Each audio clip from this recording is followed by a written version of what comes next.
তোমাকে দেখতে না অনেক লোক এসেছে, আর একটা ছেলে দেখতে অনেক হ্যান্ডসাম, তোমার সাথে তো মানাবে। ওয়ালাইকুম আসসালাম।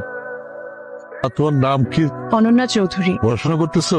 আমি বিবিএ কমপ্লিট করেছি। পরবর্তী প্ল্যান কি? ব্যাংকে চাকরি করার ইচ্ছা আছে। অয়ন, তোমার কিছু জানার আছে? আমার মনে হয় ওদেরকে একটু আলাদা করে কথা বলতে দেওয়া উচিত। ভাইসাব, আমি অয়ন, ঢাকা একটা মাল্টিন্যাশনাল কোম্পানিতে জব করছি। This is the first time আমি কোনো মেয়ে দেখতে আসছি উইথ মাই ফ্যামিলি। ঢাকায় কি একাই থাকা হয়? জি, একটা ছোট বাসা নিয়ে। আপনার পাখি তো ভালোই কথা পারে, আর কি কি পারে? আমি যখন গান গাই ও আমার সাথে গান করে। আপনি যদি কিছু মনে না করেন, আমরা কি একজন আরেকজনের নাম্বার এক্সচেঞ্জ করতে পারি? জি। সরি, আমার মনে হয় নাম্বারটা এভাবে চাওয়া ঠিক হয়নি। আমি না দিলেও তো মা দিয়ে দেবে, আমি দিই। না না, সমস্যা নেই, শেয়ার তো আমরা করতেই পারি। তোমরা একটু পাশাপাশি দাঁড়াও তো, একটা ছবি তো। আপনারা যদি কিছু মনে না করেন, আমরা অনন্যারে একটা আংটি পরাই দিতে চাই। মাশাআল্লাহ। হাতটা একটু দাও।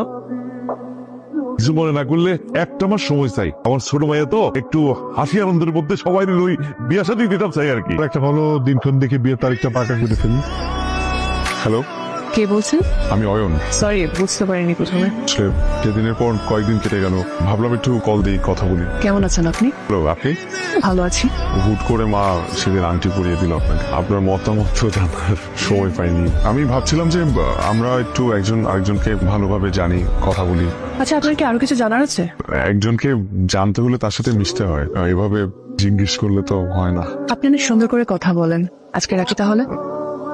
এই পাঞ্জাবিটা কেমন লাগছে? অনেক সুন্দর লাগছে, দাঁড়া। আরে বাটনটা লাগালে সুন্দর লাগবে। হ্যালো, হ্যাঁ বিয়েছেন? হ্যাঁ, মিউজিকটা অফ করো। আসসালামু আলাইকুম। বাবা, আমি অনন্যর বাবা।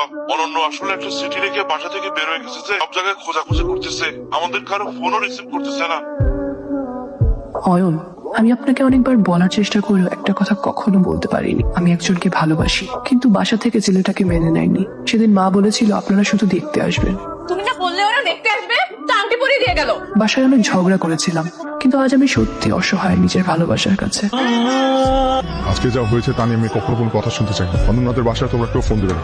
আর মা, বিয়ের কথা আমাকে কখনো আর বলবে না।